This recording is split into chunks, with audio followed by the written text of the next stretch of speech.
Morning, daily vlog. It's Tuesday. It's here at the office. Last night created a marketing plan here for Seek, and going to be able to mail it over email. I'm just going to read through it, just make sure it sounds smooth.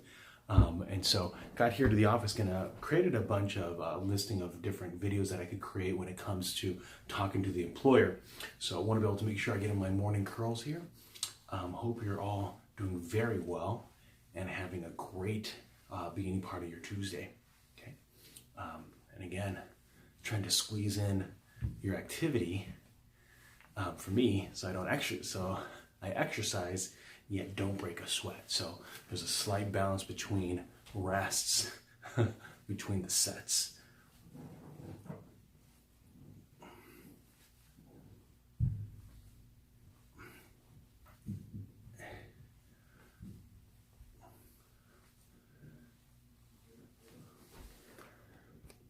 Just finishing the day. It's about 6 o'clock here at the office. So let me just recap the day. Had a couple interviews. Number one is the interviews. One in particular stood out. She came prepared. Her objective was to get a position at our company. That's exactly what it said. A specific title that she saw that she's applying for with our company. So she went through the process of actually customizing her resume for us. Really appreciate that. It just sets her apart. Then I scale them between 1 to 10. 10 meaning they've been in the industry before, they've done that role before, they're exceptional. 1, they're just here. They don't know why, but they applied and they're excited to at least be here.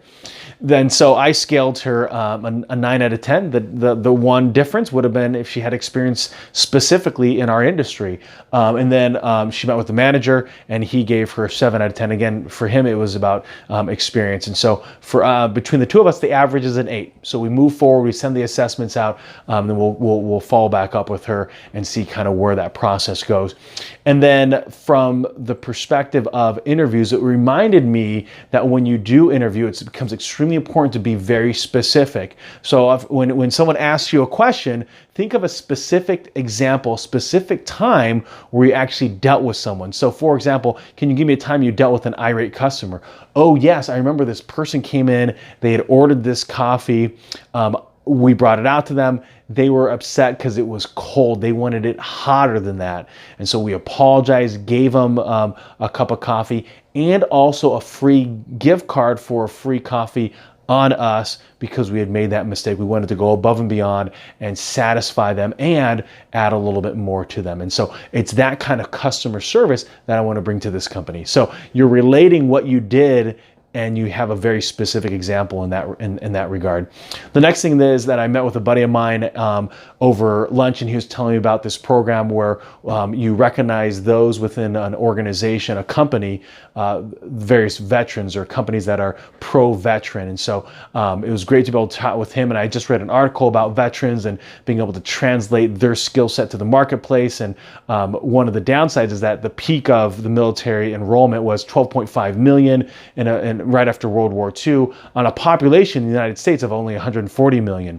You fast forward that to today, there's only about 1.3, 1.5 million in the military on a population of about 350 million people in the United States. And so a lot of times recruiters, HR directors, people in staffing, they don't understand the value of a veteran and what they've been doing for the last several years to the business world. And also that veteran has a hard time communicating how to translate those different skill sets to the marketplace. And so it becomes this huge gap. Right now we're sitting on very low unemployment nationwide. I wonder how many of those veterans though are completely underemployed because of their skill set. I think about those that are in leadership positions in the military. They might have led a team of 25 or 50 in life and death situations. And then when they come here and they're not even in a leadership role and they have leaders that are micromanagers or they have leaders that don't understand the difference between management and leadership, that can be very frustrating for them. And they might find themselves wanting to jump their job or jump ship just because they're basically basically being condescended to based on what their experience has been. And then after that, then I stopped into a few businesses, talked to them about doing some partnerships and being able to add value to them individually and as an organization. And so it was some good conversations there. Came back here, chatted with the team leader, and kind of just getting on the same page from the interviews of that morning, and then making sure that we're moving forward and following up with those individuals. And then just finished off sending out some emails, some of that job function administrative type stuff.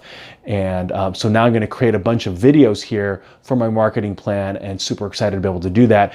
Just to kind of give you guys, I already did an intro to it, but I'm going to use the entire space, give a different background. And then also I brought in a bunch of different ties to be able to change my wardrobe, to be able to give a different view for those that are watching. So that way it doesn't get stale. Hopefully it's helpful, everybody, and hope you're doing well. Sherm's out.